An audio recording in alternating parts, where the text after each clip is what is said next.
Yo, what up? It's your boy Vinci Shakur, man. Check me out on VSC Live and Direct Music Review, where you could win Spotify playlists, not one, but 6 of them. You could get press release promo, magazine article write-up, podcast interview, The Dan Levely Show. Tap in, submit now. Let's get it. Feel low, you can still go. Even when you feel slow, you can still go. Even when there's no hope, you can still go. I never answer to no, man, I still go. Go, go, go, go, go, go, go, go, go, go, go, go, yeah, go. Hustle hard, hustle every single day. I'll be making moves till I'm buried in my grave. To the system, I don't wanna be a slave. I've been doing shit my way, or the highway. And in the driveway is a nice range, cause I grind through the climb, I invite pain. You'll never hear me, bitch, nah, I don't complain. Just gotta flip the switch and you can go and obtain anything you want, anything you need. Your mind's got the key ingredient, it's belief. They'll deceive with the negativity, but I just slide right by that energy. Even when you feel low, you can still go. Even when you feel slow, you can still go. Even when there's no hope, you can still go. I never answer to no, man, I still go. Go, go, go, go, go, go, go, go, go, go, go, go, go, go, go, go,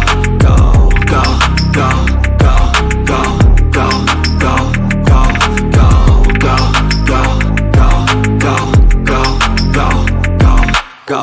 You got a mind, but even that could change. You could flip the gray matter like some batter in your brain. That's why they say, fake it till you make it A. And if you play that game, then you... Yo, what's up, everybody? Thank you for tuning in. Another episode of the Dan Levely Show.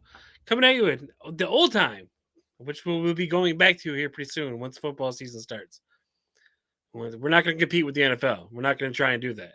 We're not going to be airing at Sundays at 2 o'clock. But anyways, we'll be going back to the Saturdays. Saturdays at 9 probably. And who knows? We'll see. But anyways, today we have a very special guest on. We've had him on before. It's been about 2 years. And I was just like, damn, 2 years already? We had to get him back on. But today we have DJ Lil King, host and creator of the Ridin High Podcast. It's a great show. Everybody out there, it's just go out there and check it out over on YouTube and on Facebook, wherever you watch your podcast, wherever you watch your videos, go and check them out. It's a great show, and I'm happy to have him back on. So without further ado, let's get him back on here. Everybody, DJ Lil King. Hey, what's good, everybody? It's your boy DJ Lil King, Ridin High Podcast, coming straight out of South Texas, man. Corpus Christi 361 for y'all that don't know, man. Like Corpus Christi, hell yeah. We'll get the crowd in there. Already, yeah. So Corpus Christi. yes, sir. Now when I was looking for your podcast, I saw that you're something that's happening to a lot of podcasters out there. I've noticed, but it's like it's quietly happening. But I was trying to look up some episodes of your Ridin High Podcast on Spotify. And I noticed it was in there since like 22 or something like that. Like, have you completely abandoned like the whole Spotify aspect of the show? Because I've been thinking, I'm not judging you or nothing. I'm just thinking, because I've been trying to do this. I've been thinking about doing this myself. It's like kind of just like, okay, stay Spotify and just keep going with YouTube. I could explain that a little. See, when I started, whenever someone had told me to do the Spotify and the whole podcast on all the podcast platforms, and I had started, but at that point in time, man, we were doing so many different shows. It was just hard to keep updating it every day, basically. And then it was almost like, looking back at it now, if I go back and look at the podcast thing, it was just, to me, it was just all over the place. You had Let's Chop It Up episodes. You had me doing interviews. You had news. You had like everything on there. And what I need to do is I want to go back and clean up take off all those news episodes that we did. And I just want to put the interviews that I did on there. So Okay. basically, I uploaded all these episodes up to a certain point, and then the Facebook and YouTube stuff just started popping out. So what basically, like you said, I just basically abandoned the podcast thing because I was going through think it was like podcast for Spotify or one of them damn things like that. I forgot what it was called, but it was basically you upload your podcast and it sends it to like the Apple Podcast, the Uh-huh. Spotify, and every other podcast thing. And I uploaded a whole bunch of episodes, but we were just doing so much. I just basically, like you said, abandoned it after a while. Right. Yeah, I see that happening a lot now. Like they're like more podcasts. You do still have like the ones that are just audio, like the audio podcasts and stuff like that, and those are obviously Yeah, still on Spotify and Apple Podcasts and all that good shit. But you have mostly the people that have found the video aspect of podcasting have been like, yeah. okay, screw the audio. I'm just going to concentrate on the video, and that's what's pretty much what's happening. And I've like honestly, like if my audience wasn't so big on the audio, like I wouldn't even bother doing it because it's pretty much just like what. But I feel like also being that the technology is available, people want to see. They want to see what's going on. People like I mhm, used to listen to podcasts all the time, and some of the same podcasts I would listen to, I would go back and watch the video on it, but it would then just defeat the purpose. It's like, well, I'll just have something to watch on YouTube whenever I get home instead of listening to it in my car, stopping, turning it off, getting back in my car, turning it back on. I'll just go home and just watch the whole thing type. right, yeah, exactly. Let's see, man, And yeah, one thing I got to give a shout out real quick because Donnie Houston. Shout out Donnie Houston. He does a podcast out of Houston, and he was interviewing like a bunch of the Screwed Up Click legends. You know what I'm saying? All the DJ Screws homies, and he was just doing the audio. Well, Mike D, which is one of DJ Screws homeboys, did an audio podcast with Donnie Houston, and basically told Donnie Houston, "Man, I ain't gonna even lie. I ain't trying to tell you what to do with your setup and everything, but that's the one thing that we were lacking at DJ Screw's house. Yeah, y'all got all the different screw tapes and all that stuff, but there's no actual footage of us making these screw tapes." right, He goes, you need to add the camera to this. And once you add the camera to this, you'll be on the next level. And ever since that point, Donnie Houston has just basically been giving us the straight visuals. He still does the audio, but I just watch him on YouTube now. right, yeah. It's even gotten to the point where when I do my episodes, I completely forget about the audio people, and I Yeah. apologize to those people out there that I had like not too long ago. I had an illusionist on, so he was on here doing a bunch of like he's doing like card tricks and stuff, and showing you how to levitate and do like the levitating trick and everything. And I'm just Yeah. like, this episode's gonna suck for the audio people, but I'm just Yeah. saying, if you want to come check out the full episode, go to YouTube or something. For sure. For sure. But yeah, Ridin High Podcast. So I watched your latest episode. I think it was ESG with ESG Yeah, I was got on to there. interview ESG from the Screwed Up Click, one of DJ Screw's homies, one of the original Screwed Up Click members. Yeah. It's like we seem to be like in the same genre aspect. Like we're reaching Yeah, out to like local and independent artists and stuff like that, and like having them on the show and giving them a platform. for And sure. so like I applaud you for that because I get repped out for that a lot. Like people are just like, I love what you're doing, blah blah blah blah, and thank you for having me on your show and all that good shit. But like we're kind of in like in the same genre. So like, what do you look for when you look for like that a guest to have an artist on as a guest? Well, see, that's why we have the different shows. That's why we have like the Let's Chop It Up. We have like the Off the Cush, and we have like the Riding High with DJ Lil King, which is the one that I do. So to kind of give out the little secrets, I guess a little bit. You know what I'm saying? Right. Like the up and coming rappers will throw them like on a off the cush or like a let's chop it up. If you're Right. like a legend and you literally been putting in work and not just, I mean, putting in work because we got people that have been rapping for 10, 15 years that ain't never dropped a project type shit. Just a whole bunch of songs just thrown out there. So my whole thing is like, if you got a catalog to speak for your work where I could actually sit there and do a 2 hour interview with you, where I could go dig and find some artifacts or facts about you, and then I could be able to sit down and have a 1 hour, 2 hour interview with you. Then let's do Riding High with DJ Lil King. Riding High with DJ Lil King is more like whenever I sit down and do the homework on the artist.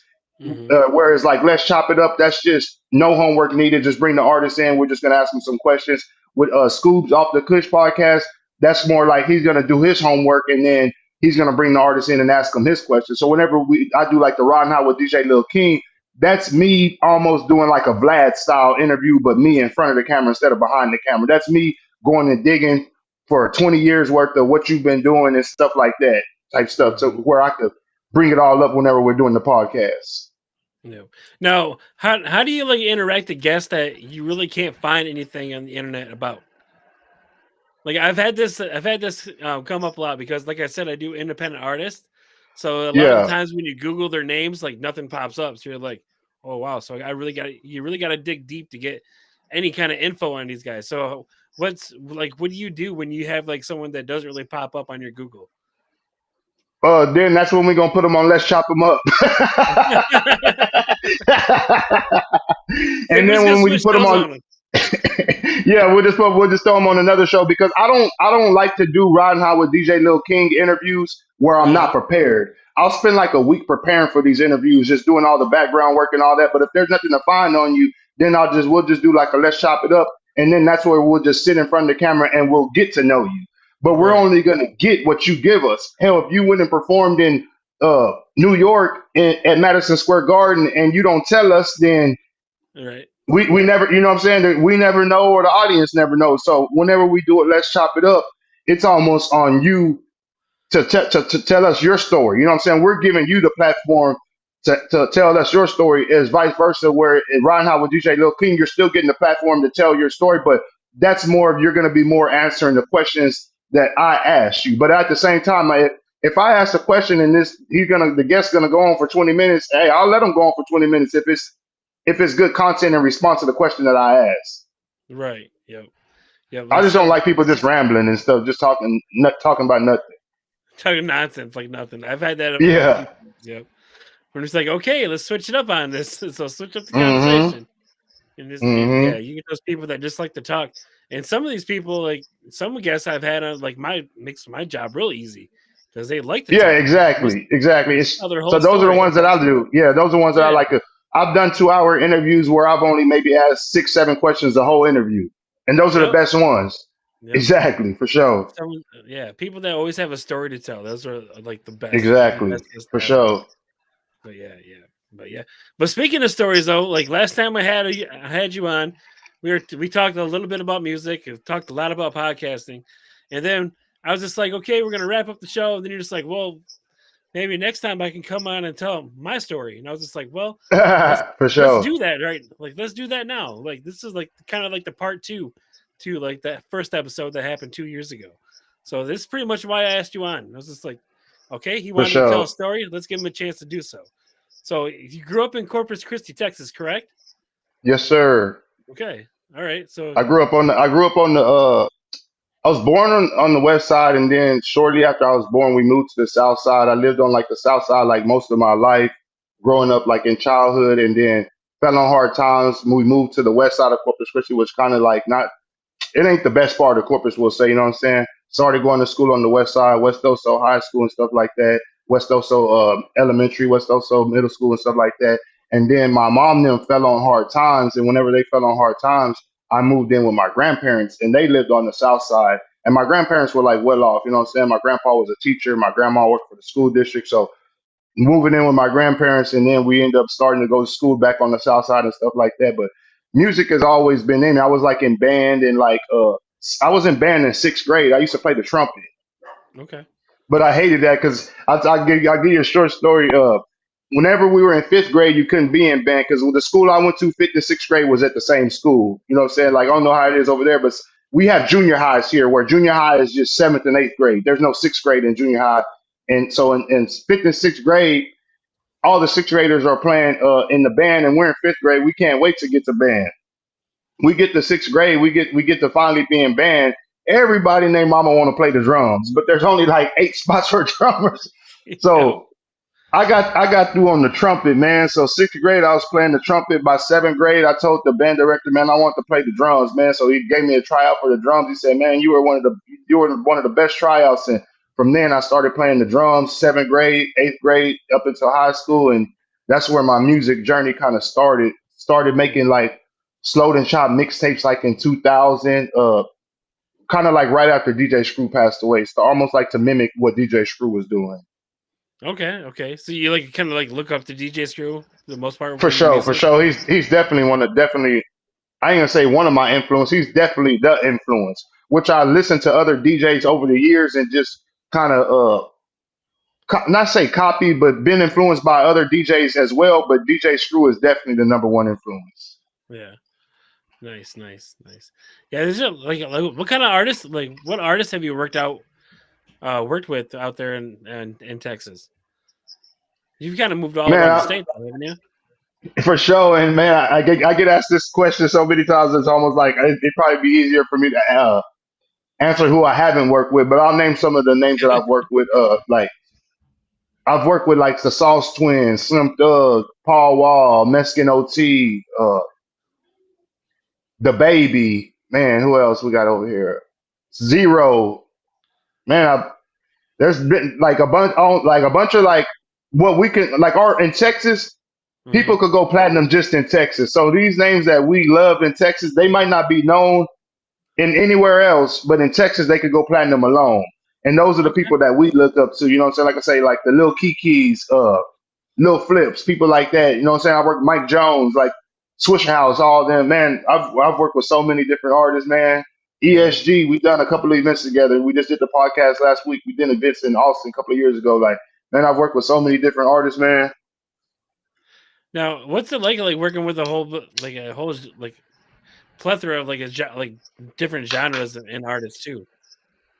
Well, that's the thing. I really just stick to hip hop with the thing, but with this podcast, we're starting to like venture out to other genres. So now we got dudes coming on the podcast that do like rock music, coming on the podcast that do like punk music, but they're gonna be on like a Let's Chop It Up. You know what I'm saying? But we're also doing an event every first Friday of the month downtown Corpus Christi called Smoke Walk.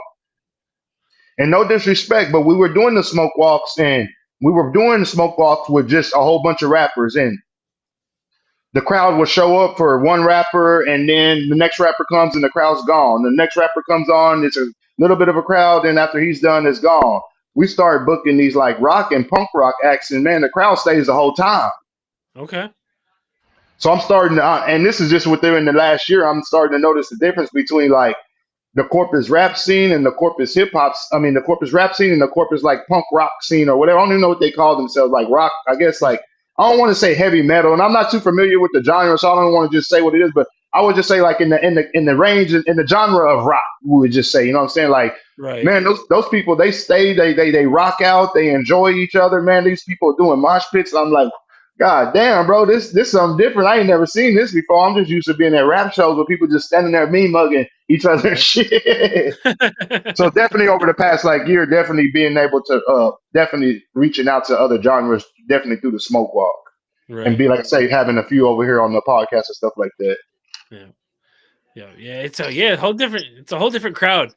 Like depending on the music you play, you get those punk rockers in there, and like shit can it gets wild real quick. Bro, we already had mics broken, all kinds of shit fucked up. Like we ain't had none of this shit with the rap.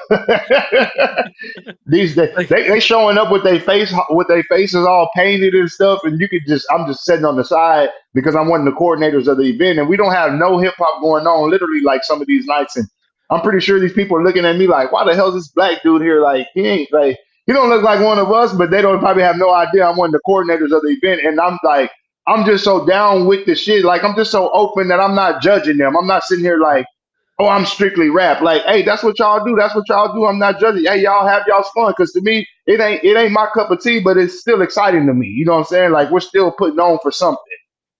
Right. It sounds like a juggalo party. Damn near, yeah. That's what I was getting to. So I'm there, like standing on the side. I'm seeing people with their face painted, and I'm just seeing them like just rocking back and forth. I'm like, man, they just wait for that one song or that one part of that song, and they finna go crazy. And bam, that part of the song hits, and that song drops, and bam, they out there fucking going lit. Hell yeah, crazy. Mm-hmm. Like, I remember like Limp Bizkit got blamed for ruining Woodstock. Oh yeah, something like that. Like 99, was it 99 or one of them motherfuckers? I watched that documentary. Yeah, hell yeah, I watched the motherfucking shit. I think one was on Netflix. I watched one on the Fire Stick. Yeah, he's playing like one song called "Break Stuff" and everyone starts breaking shit. Like, of course, you play a song called "Break Stuff" and it's Limp Bizkit, obviously. So it was kind of hard back in the late '90s, I guess. Yeah. Like with I don't know, white rappers and rock bands, I guess. Oh, bro, that's you can't knock that. Like in 90, 99, 98, like Limp Bizkit, they were on top, bro. Like you say, whatever they were doing, like the rock rap, whatever they were doing, bro, they were all over MTV. Fucking 1999, during that time, they were all over fucking MTV. Yeah, like Linkin Park before Linkin Park, but better. Already, hell yeah. But yeah, as soon as you play that break stuff and you get a bunch of wild ass teenagers out there high on whatever the fuck, and they're gonna start breaking shit. And that's what They'll happened. start putting the stage apart, all that shit. Hell yeah. Yeah. Shit, yeah. But so what's like what's the music scene out there in like Corpus Christi? I'm like, we do have a mutual friend between with Droopy M. Like we have Okay, and that was one of my questions I wanted to ask you too, but I answer your question first. Like the music scene here is like there's a lot of artists putting in work. I definitely will say that. There's a lot of different artists putting in work, but I feel like there's no structure when it comes to the music scene here. Okay. Like we're the biggest podcast, the biggest hip hop podcast in this region, I would say. Okay. Why whenever people bring down artists, aren't they telling them, hey, I got a radio station you could go to do an interview, and I got a podcast you could get on. Like it's almost like people don't want to acknowledge us in the as far as like in the media spectrum of like the hip hop scene. Right. Going to different shows and not being like why I feel like, and I'm speaking for the artists. I'm speaking as far as like maybe I'm ranting on my own, but like Ridin High Podcast, I feel like we have 12 different members. There should be one of us representing at anything hip hop related going on in Corpus Christi. Mm-hmm. They're having a beat battle over there. Somebody from Ridin High should be over there. Somebody from Ridin High should have been invited. They're having a freestyle contest. Somebody from Ridin High should have been invited. Like we are the hip hop. We are hip hop to Corpus, especially when it comes to giving artists platforms to tell their story. Right. We're not bringing people on Ridin High Podcast, interviewing them, asking them, so who's your favorite, Tupac or Biggie? You know what I'm saying? We ain't doing that. We getting your story. This is your time to tell your story. But I also feel like that's also a curse for us too, because I feel like, and I haven't said this on air, so this will probably be my first time saying it on air. I feel like a lot of people don't do podcasts because podcasts expose people unintentionally. Mm-hmm. You sit here and let's just say you sit here and ask me, man, King, you've been DJing for 20 years and you see me on Facebook posting all this stuff about DJing, but you ask me, man, name some of your projects that you done dropped over the past 20 years since you've been DJing, and you're just trying to get something out of me. But I ain't never dropped a project in 20 years. So then I'm exposed. You understand what I'm saying? So that's just an example, because I've dropped fucking 3, 4, 5, 600 projects over the last 20 years type shit. You know what I'm saying? But that's just an example. You bring a rapper that's been rapping for all these years on a platform, and then you start asking him questions about his rap career, and he ain't got the answers to him that you thought he should have because he's been rapping for so long. And now he's exposed. Right. And you're not even intentionally trying to expose them. You're just asking podcast questions. Yeah. So I feel like a lot of people don't want to come on podcasts or don't want to deal with podcasts because they can accidentally get exposed. Not even intentionally. Yeah, just say the wrong thing. You don't get caught up in a conversation and say the wrong thing. That too, for sure. Like I unintentionally did that to somebody too. I'm not gonna say any names, but we're having a conversation on the show, and I was just like, "Yeah, you haven't done anything in a while." I'm like, "What's up with that?" I'm like, "Do you have anything? Are you working on anything?" And he's just like, "Well, yeah, kind of working on some stuff, you know." But I was just like, I kind of felt bad as soon as I asked the question. I was just like, "Damn!" I kind of just called him out. Like, yeah. 5 years. What the fuck you doing now? You know? So exactly. I kind of felt bad. I apologized afterwards.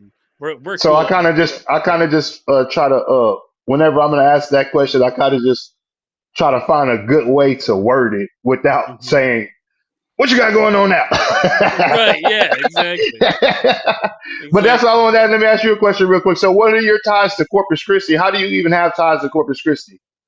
Well, I'm really good friends with Droopy. Like Droop, we tried to do a podcast together called Illuminati Ice Cream, but I've had Droopy on the show like at least 10 times. And like he's been on here. Already, Yeah, he's been on here and he did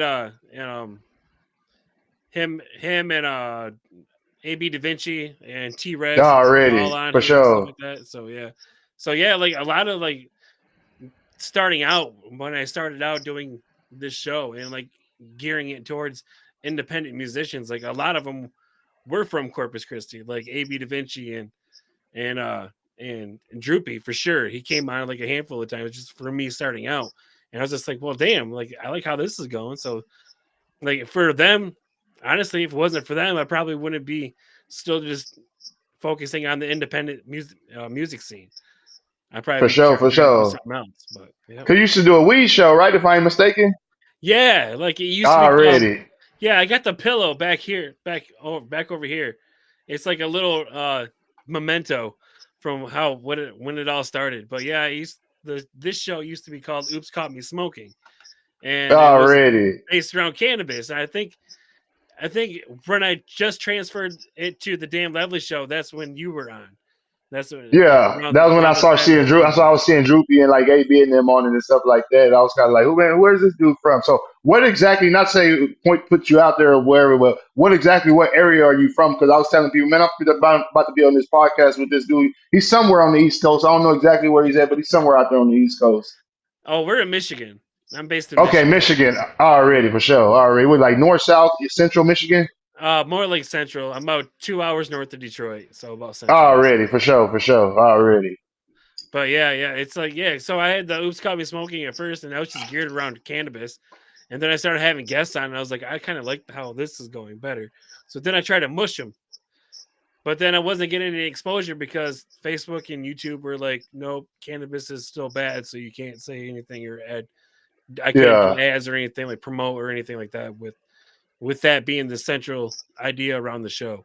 So we switched it to the DL show, which brought in a wide range of audience, and then we switched it to the Dan Levely show For because sure. For sure.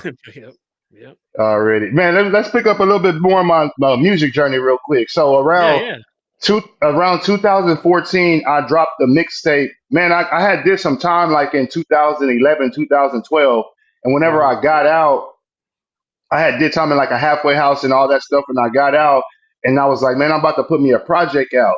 So I don't know if you remember those Light Scribe CD burners. yeah. It was a Light Scribe CD burner. So I had a old Light Scribe CD burner. So I did a mixtape, and after I did the mixtape, I pressed up like 100 copies on a Light Scribe CD burner, and I basically just sold them like just straight up CDs in a. I think I had clear cases. Yeah, just CDs in a clear case, and that was Mhm. like one of the first mixtapes I had dropped whenever I had got out. I can't remember. I think it was Still Gone in My Zone, if I ain't mistaken. Then like a year later in 2013, I dropped another mixtape, which was basically still pressed up the same way on the Light Scribe burner and everything. That one was called Live at the Hive with my partner B Miller. Shout out to B Miller out there somewhere, man. So we did a mixtape called Live at the Hive. In 2014, I did a mixtape called that song was out by with Drake and that I Love McConan dude called On a Tuesday. It was like real hot. They were playing it everywhere. So I did a CD called On a Tuesday. And I had a little bit of money at this time, and I was like, I was tired of just doing like the Light Scribe CDs. So at this point, I'm like, bro, I'm finna go to the next level. Like, what's the next level? The next level is to get some artwork done. So I reached out to one of the local artists here in Corpus that I would see having badass artwork. Shout out Life the G. I would see Life the G's artwork, and I'm like, man, who do your artwork, bro? He like, man, this dude named Kiefer Miro, MRAP do my artwork, man. Message him. He got you. He ain't even charge that much. So I hit up fucking Kiefer Miro. He was like, I charged back then it was like $50. Paid him $50 for the cover. Got the cover. Went and prep. I think I went to like a print shop and Mhm. printed up the covers myself, did the CDs on my own, pressed them up, put the covers on them myself, put all the CDs together, and I sold that CD out of my trunk Man, I pressed that first go around. I probably pressed up like 200 CDs. So all of them out the trunk. I was literally wholesaling like 10 to this store, 20 to this store. Like it got to the point where I wouldn't even get it retail off of them no more because I was wholesaling most of them. And mind you, I had all the stuff in my house, so I was literally I could go home and press up 10 or 20 real quick. So it wasn't really a problem because when I got the print, when I went to the print shop with the artwork, I literally had got like 500 copies made just in case. You know what I'm saying? Whenever I run out, I press up some old type shit. So with the success of that mixtape, my partner B Miller, which is my good homie I grew up with, we were just riding around one day. He had a store. He had some of my mixtapes in the store selling them. He was like, "Hey, bro, we should open up a store one day, like selling like some of like your mixtapes and like clothes and stuff. You know what I'm saying? Like we should go get clothes from like out of town and bring them to Corpus and like sell them like at the store, and then also have like all your mixtapes that you do, you'll have a place to sell them." And I'm like, "Yeah, that sounds dope. Hell yeah!" Like just thinking about something we'll do in the future. Like, hey, why don't we just do it right now? And I'm like, shit, I got an income tax check coming like in fucking like a month. He like, shit, I got some cash on me right now. He like, hey, well, let's just go downtown and get the business right now. So we literally went downtown Corpus, got the tax ID, got the business license, and literally 45 minutes after we had that conversation, we had a business called The Plug Mixtapes and Urban Apparel. We didn't have a storefront or nothing, but on paper we had a business. Mm-hmm. I'm still selling my CDs out the trunk and all that. We're at this time we're scouting storefronts, but we can't find a storefront. It's almost like, damn, did these people not want to let two black dudes have a storefront? Because we weren't looking for storefronts like in the hood. We're out here like in the what they would say the white part of town, looking for trying to put a hip hop shop. You know what I'm saying? Like we want our shit to look nice. We don't want to be in the hood shit looking all ghetto type shit. Right. So we also went to the local trade center, which is like a flea market, a pulga for those that speak Spanish. We went over there and we put an application over there just to see if like, are we being blackballed from getting a storefront or like what the fuck is it? We put an application at the trade center, man. Goddamn, like a week later they called us and said, hey, we got some spots available. Y'all want to come look? So we're like, hey, fuck it. We'll just go to the trade center. We'll look at the spot. If we see it and we like it, we'll just get the spot. But in the meantime, we'll still look for a storefront out here in the outside. So we go to the trade center. We see the spot. We like it. We end up getting the spot. We do a grand opening. Shit's popping off. Selling all of my mixtapes. We got clothes that we done got from online, from out of town and everything. We selling all this merchant shit. And everything's going good. So it gets to the point where we don't even worry about another storefront because we're making it just in this trade center alone type shit. But the thing is, with our flea market, I don't know how y'all flea markets are over there, but our flea markets over here, they're only open 3 days a week. So you only literally get that Friday, Saturday, and Sunday to do business. So Monday, Tuesday, Wednesday, and Thursday, we basically wasn't able to make no money off of our store type shit because the trade, like I said, the trade center was only open basically on the weekends type shit. So we kind of got a little bit in over our head and we expanded and ended up going in with the storefront. My homeboy had a barbershop and basically his lease had ended at his barbershop, so he was looking for a new location. So we were like, hey, we looking for an outside location. You looking for a new location. How about we combine and make it like a one-stop shop? Half of it will be a barbershop. The other half will be a hip-hop shop. So we did So Blendy / The Plug Mixtapes Urban Apparel, 4701 Airs, Suite 203. We had it over there. We went over there. We did it over there for like a year, but the traffic just wasn't the same as it was in the trade center. You know what I'm saying? I ain't even finna lie. So I ended up moving back to the trade center, and I was back at the trade center, but shit just wasn't picking up like it was whenever we had first started the shit. You know what I'm saying? So I kind of just let that plug shit go. Ended up getting a regular job, actually. You know what I'm saying? Getting a regular job. Worked that regular job, working out the oil fields. Did like a 2-month turnaround, 3-month turnaround. Stacked up the bread from that and started the Ridin High clothing brand. Okay. And then from the Ridin High clothing brand, that birthed like the Ridin High podcast and everything else that we started off the Ridin High brand. Okay. So how long have you been under the Ridin High brand so far? I started Ridin High in February 2017. Okay. Oh wow. Yeah. Yeah, February 2017. I probably dropped my first merchandise of actually any Ridin High product in April. No, by March 2017, I had merch already. So by January, because mind you, I had just what I would say lost the plug. So whenever I lost the plug, I'm like thinking, man, fuck that. I gotta make a comeback, but I want to do it on my own now. I don't want to do it with a partner. I want to do this on my own now. So I'm thinking I'm finna go to this oil field. I'm finna stack my bread at this oil field. They paying like $1,500, $1,000 a week. I'm finna go over here and stack some G's. And with this, because it was just a turnaround. So I'm like, once I get done with this, then I'm finna go open up me another storefront. So the whole goal was to start the Ridin High brand and then open up.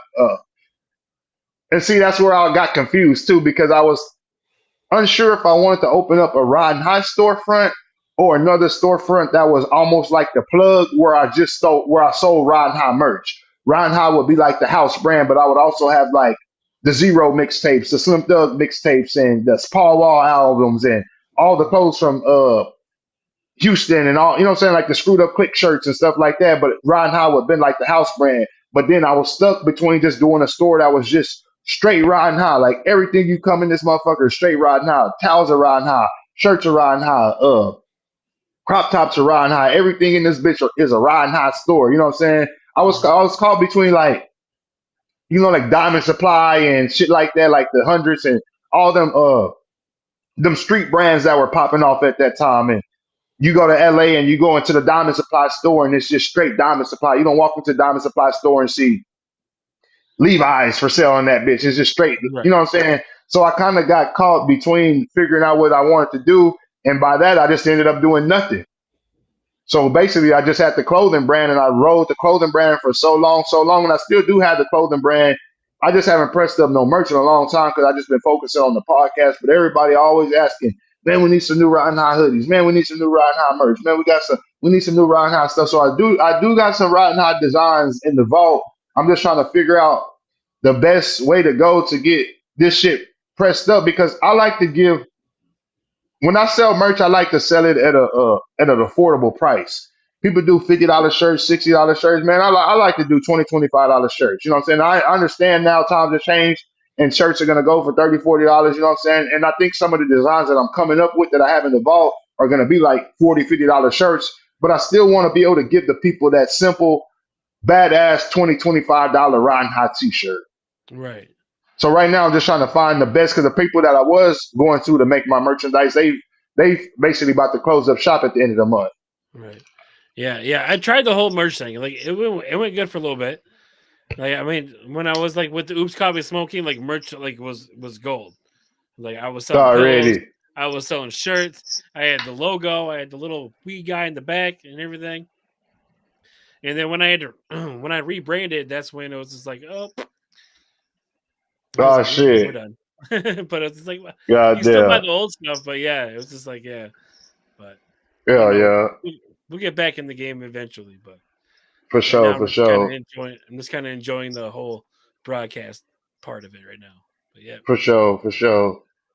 the merch though. But so like the merch is like kind of like what birthed the whole podcast scenario and all the shows that you have on your YouTube channel, which is quite a bit actually. You have the Yeah, Drew because PM, go ahead. you have the Drew PM podcast on there. You have I believe the Riding High News is on there.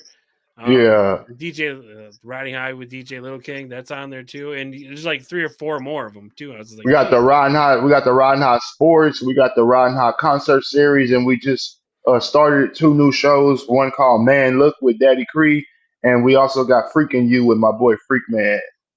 okay, So shows come and go. It's like at this point it's turned into an umbrella. It's almost like ABC or NBC. I'm not trying to put myself, you know what I'm saying, up there with them, you know what I'm saying? But basically what I'm trying to do is turn it into a network. Hey, if somebody that ain't even part of the Ridin High crew has a badass idea and they want a platform to do it, and we could sit down and come to terms about how we could split the revenue or something like that. Hey, here's a platform, here's the mics, here's the I got all the equipment. Come with your idea and let's figure something out. Just don't make the brand look bad. You know what I'm saying? Like if it's something that's approved of and we could come to an agreement on something, I'm open to different shit. You know what I'm saying? But like it's almost like I say, like an ABC or NBC. We've tried shows that didn't work. You know what I'm saying? We did the Drew PM show. We did like 5, 6 episodes of it, and then basically it just wasn't getting the traction that we figured it would. That we thought it would get. We moved on. We kept it pushing, and we brought more shows on. We Right. started the Ridin High concert series. You know what I'm saying? That was basically me letting different artists come in house and do virtual concerts, so where they could get people who may not be able to come see them at a bar or a club to be able to just sit there on their phone and watch them do a concert virtually. Right. And Yep, that I was did almost that birthed off the versus thing too. off the versus thing. Yep. Hmm. Yep. I kind of did that like during COVID because I had a lot of comedians coming on, and I gave them like 5-10 minutes to do like a set. Like obviously it's not in a nightclub or anything like that, so it's not this. I don't want to say it's not the same, but I had some good comedians on, and it was just here. Take 5-10 minutes. I know you can't go out and do comedy, but here, take 5-10 minutes on my platform and do it. For sure, for sure. But yeah, that was how that really worked. But yeah, have you like looked into like getting like a Roku channel or something like that? Because I've had like many emails and text messages and phone calls with like people offering like a deal on a Roku channel. Like you can get your podcast on a Roku channel. I'm just like, yeah, that'd be cool if I had more than one show. Like if I had like 5 or 6 shows, then I could see having a Roku channel. But what are we Yeah. gonna do? Just stream the Dan Levely Show, 200 episodes over and over and over again? I'm like, come on, every 3 days, Yeah. it's the same thing. But And see, I guess I just figured out I was a thing because it's a platform out of Houston called Hustle Town Network, and I yeah, just started seeing them talking about they got their app on the Roku thing to where they're charging people to play their videos, but the thing is you're getting your video played on Roku, so people all over the world can watch your video. So you pay a flat fee, and then they have like on their channel they have like a music video show or something like that to where they air videos and you pay them, and then your video gets played on their music video channel. no, yeah, see, I can see that. That actually worked out pretty well. But yeah, man, that would be Like, something. That would be something I definitely would be interested in. I just ain't got them emails yet, or them phone right. calls yet. Yeah, it's like I don't know, like it's weird. Like here, Roku Premiere, here, come here, blah blah blah. Like put your podcast on Roku. I was like, whoa, okay. And then you look at I the fine definitely need to print and peep stuff. it Yeah, but it's not cheap. I'm gonna say that right now. already. Already, It's not cheap, but yeah, that's another thing holding me back is the funds. But we'll for get there sure. eventually, Already. organically. Yeah, exactly, for sure. Because everything I've done up to this point has just been straight organically. I haven't paid for no advertisement or nothing like that. Like the Facebook page right now, I want to say we're at almost like 11,000 followers, and that's just been straight organically. You know what I'm saying? I ain't paid for no advertisement or nothing like that. YouTube is Right. kind of slow. I ain't gonna lie, man. That YouTube is hard, man. That YouTube and that Instagram, it's hard to grow on YouTube and Instagram, man. Yep. You gotta get up there. Yeah. I don't know. My Instagram is looking more like the old TikTok. Like it's just a bunch of like. I'm not saying I'm not complaining about seeing a nipple every once in a while, but it's gonna get me in trouble with my wife.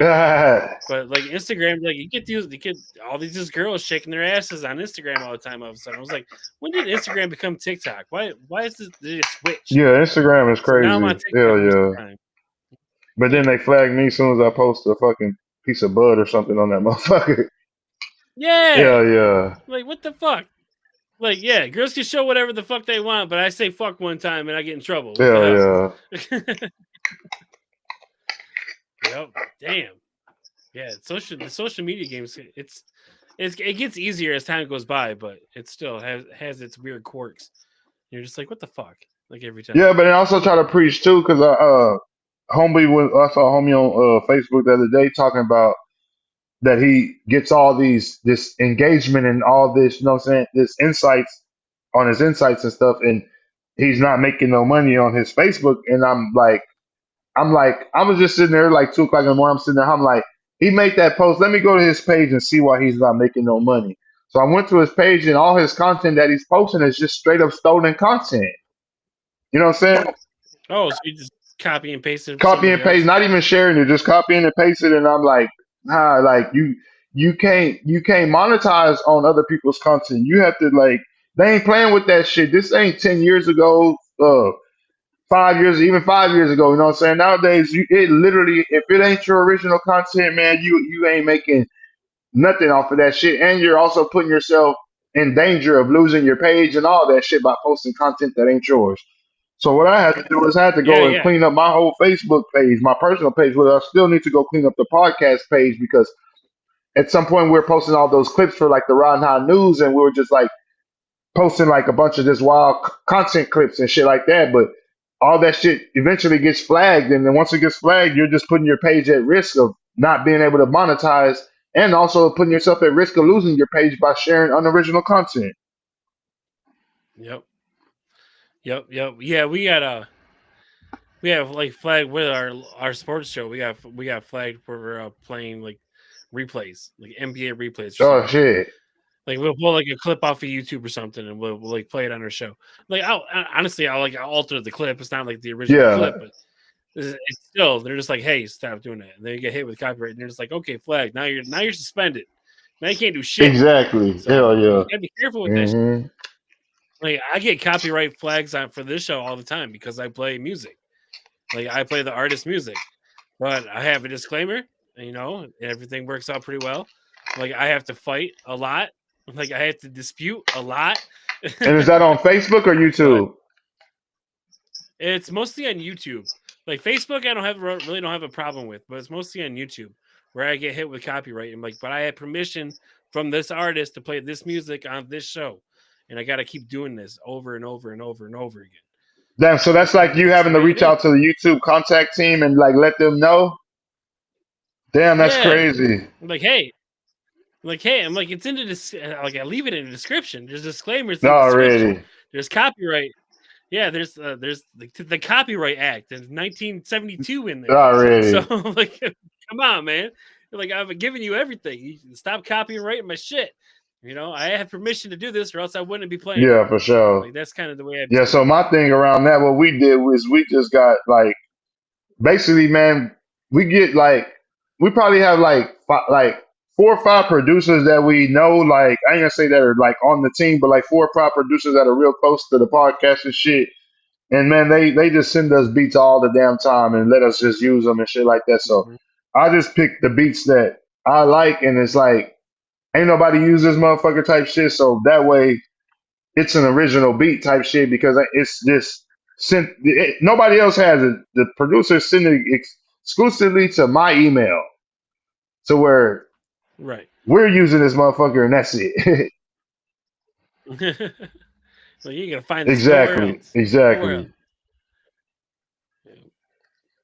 Yep. But it's a bitch, especially like if you're just like trying to just get people out there, just to get people known, and you play just a little clip of their song or anything like that, it goes boom, it gets flagged. It's like boom, like come Yeah, on, see, man, that's the thing because I'm trying to help out. people always ask us like whenever we're doing podcasts with like interviewing rappers and stuff like that, like they'll be like, "Man, can I play my new song at the end of the show?" And I'm like, "Bro, they like I want to as much as I want to, but they gonna flag it, bro. Or they can I play my latest song Mm-hmm. that I just dropped on the show?" I'm like, as much as I want to, man, they gonna flag that shit. But I didn't know about that disclaimer thing that you were just talking about. Shit, I just always tell them we can't do it because every time I've tried to do something like that, they just always flag the shit. Next thing you know, I have to either mute Yep. the audio or just taking the whole video down.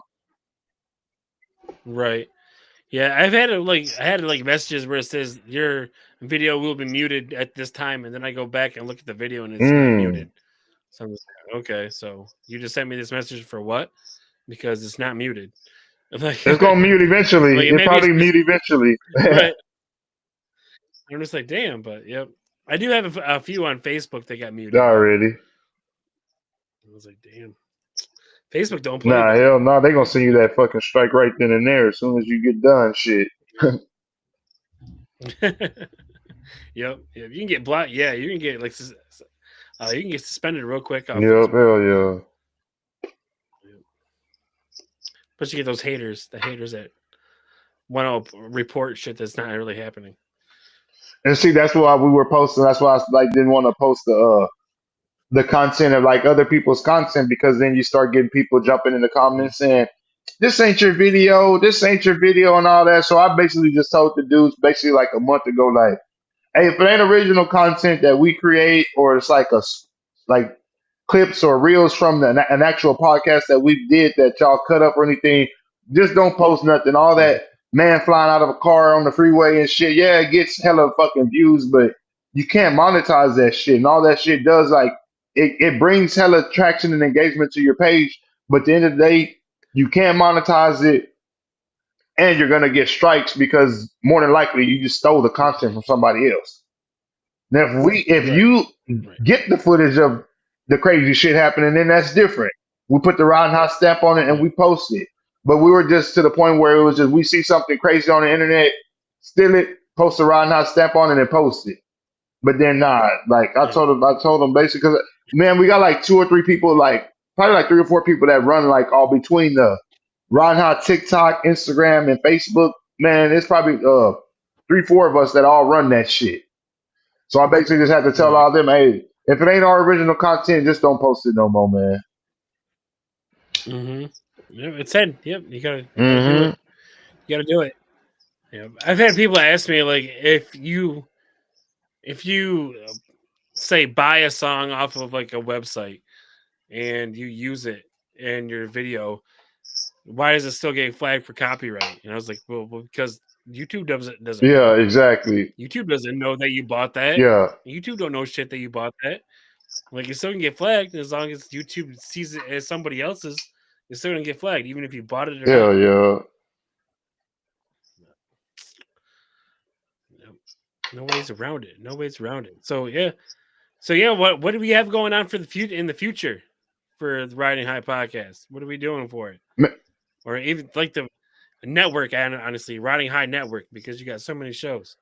Man, we just went up for the Band Award, which Band is like a local organization in Corpus Christi. They do like awards every year, like the Ben Awards. They do like a locals list where they give like the best Mexican restaurant, the best radio station host, the best radio station. They did like the best podcast. And we were up for the award. We were one of the nominees, but at the end of the day, we didn't win it. So I was real discouraged about that. But people gave me some words of encouragement to just basically say, hey, man, don't let that shit get you down. You know what I'm saying? Half of that shit is just comes down when it comes down to it. It's politics, especially when there's no transparency and they say, oh, this person won because they got this many votes and y'all only got this many votes. So whenever they just come out and say this person won, this person got second, this person got third, and no transparency. So after a while, I was already over it type shit. But what's next is we got this. We keep doing this. We do the smoke walk, like I say, every first Friday of the month downtown Corpus Christi at the QBR 523 Taylor Street. We still got the Riding High News show. We just ain't done that in a minute. You know what I'm saying? We off the cush is finna be put on a hiatus. My dude Scoob, he had to take not a vacation like as far as going getting locked up or nothing, but my dude Not that type my of dude vacation. Scoob went upstate, you know what I'm saying, for a little minute to take care of some business and stuff like that, you know what I'm saying? So he'll be back soon. So Off the Cush is gonna be put on hiatus for a little while. So I'm gonna probably be looking for something to fill that Tuesday slot. On Wednesday, we still got the Riding High Sports going strong, you know what I'm saying? But as of right now, there's really not no sports action going on. So we just kind of been doing like the Let's Chop It Up on Tuesdays. On Thursday, we got the Man Look Show, you know what I'm saying? That's every Thursday with my dude Daddy Cree. Let's see what else we got coming up, man. See, I know I'm missing something. Oh yeah, this what our We on Fire. We do an annual back to school charity basketball game and Okay. charity basketball game and back to school giveaway. We do the basketball game on Saturday, and we usually do we at the basketball game we take donations and we have donations for the entry to get into the basketball game. We ask for school supply donations. And with all the school supply donations we collect at the basketball game, we give away the next day at the actual giveaway. And the basketball game consists of like local influencers, just local people who doing stuff in the Corpus community, regardless if they're a photographer, a local radio host, a local DJ, local podcasters, like just people who actually doing stuff within the local community. So we got that. We on fire 4. This will be our 4th one. We missed out on last year. We couldn't get no gyms approved for us. But this year we got a gym approved. So we will be August 9th at the West Soso Junior High School gym. August 9th. I can't remember the exact times, but just follow my page, DJ Lil King, or follow the Ridin High Podcast, and you'll get to see all the information. We do a draft for all the people that like to play in the game. So we have the people that want to play in the game enter a pool, and then you got Team Big Bell the Kid, which is one of the homies who works at Z95, which is like the biggest radio station we have here in Corpus Christi. And then we do Team Ridin High. So we do a pool, and Bell picks his members, and then I do my side, and I pick my team, and then we have the game. And then with, like I say, all the supplies that we collect, we end up giving away the next day. Let me see. Actually, do I have it? I think I got yeah. Let me. I won last year. I won the game last year. So let me pull out the trophy real quick so I can show you. Okay.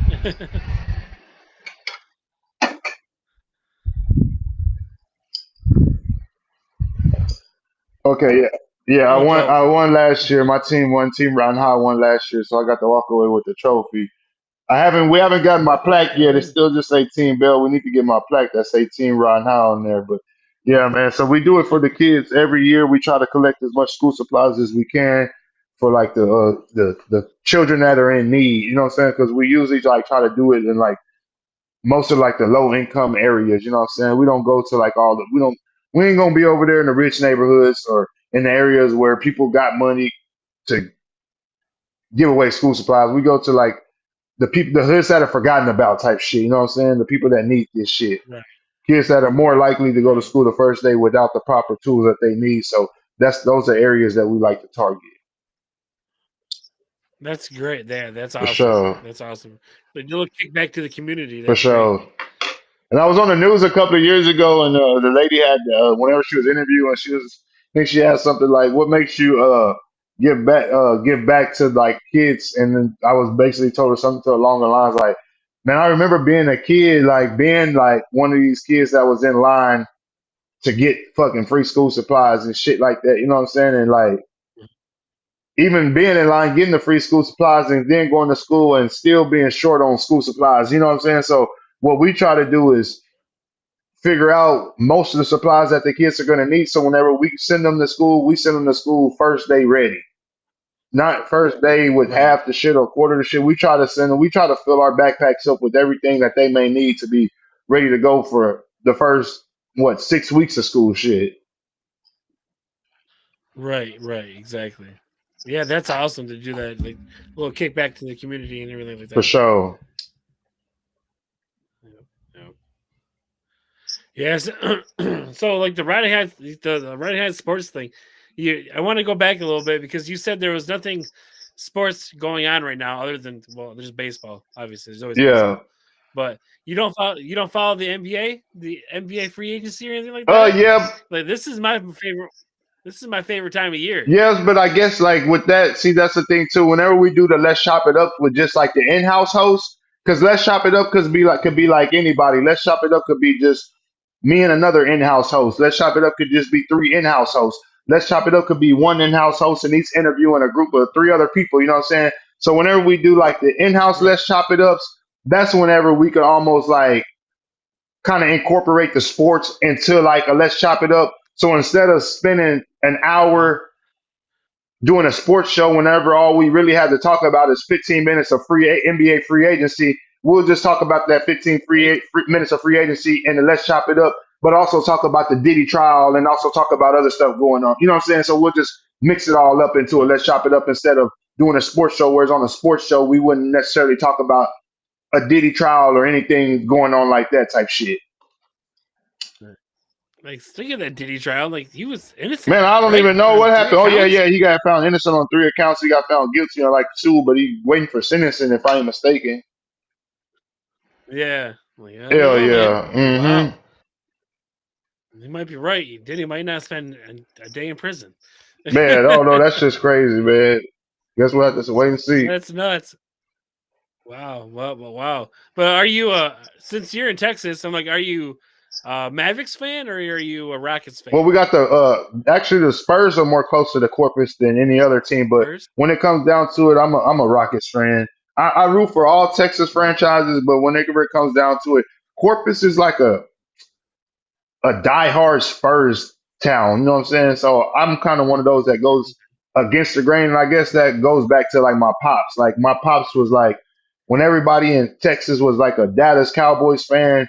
My dad was in the '90s when Dallas was winning all those Super Bowls, and my dad, everybody was like all about Emmitt Smith and Troy Aikman and all that. My dad was all about Warren Moon and goddamn Ernest Givens and you know what I'm saying, the goddamn Houston Oilers. You know what I'm saying, like. My dad was that hardcore Houston Oilers fan, so my dad always like went like against the grain. He was a Rockets fan too, so I kind of feel like I kind of go up favor after my dad. So I'm like, I root for the Cowboys, but I ain't much of a Cowboys fan. I root for the Texans. I want to see the Texans win every Sunday. If the Cowboys lose on Sunday, I don't be hurt. It's funny to me to get on Facebook and see all them diehard Cowboys fans just crying and shit. Like that's more funny to me than sitting there hurt behind the loss. I'll be hurt when the Texans lose, but I don't even be that hurt. I'm more of like I'm college sports. I'm a diehard Texas Longhorns fan. When it comes down to it, Longhorns. Yeah, Longhorns like a motherfucker. We got like Longhorns and Aggies, and I'm a super Longhorn. Isn't it? Yeah, Arch Yeah, Manning, yes right? sir, yes sir. Yeah. Like wow. Yeah. He's gonna be something this year. Like this year's gonna be exciting. We're gonna see, man. And that's the thing too. And I guess I haven't even been able to speak on that too. I was wanting to talk about that on a sports show.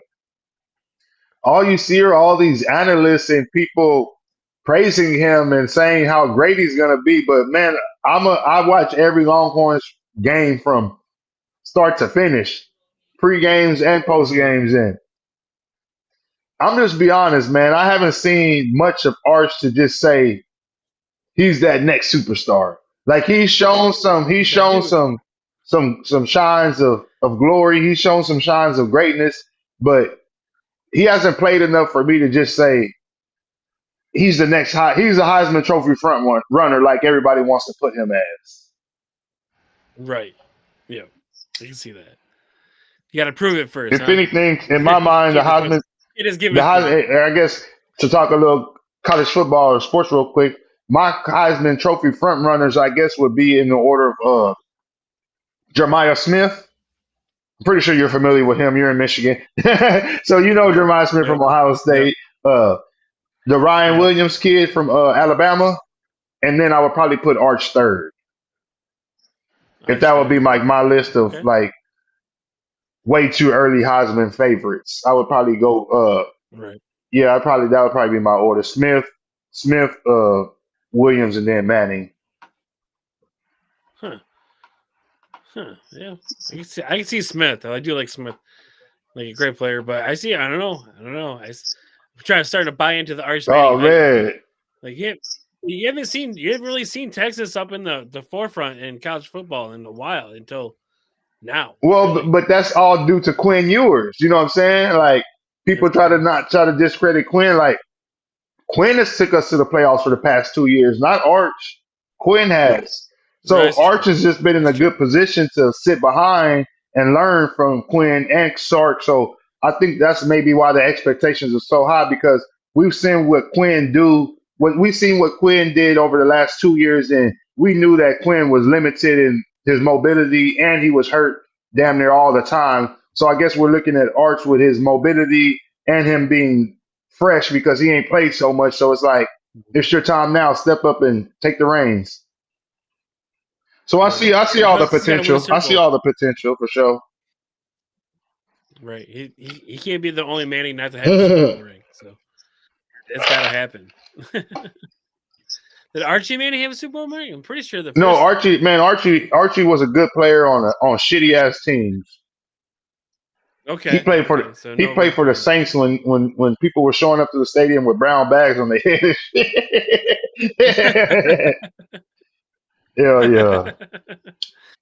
Yep, I remember they were doing when they did that with Cleveland. Hell yeah. Damn, people are crazy now, crazy.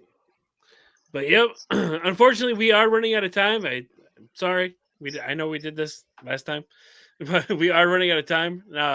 But if you have any like shout outs or anything to promote right now, buddy, now's the time to do it. Hey man, y'all make sure you follow the Ridin High Podcast on all platforms at Ridin High Podcast. Hey, I'm gonna get that Spotify and the Apple podcast and shit updated with all the interviews that I've done. The Ridin High with DJ Lil King interview. So you'll have the ESG interview on there.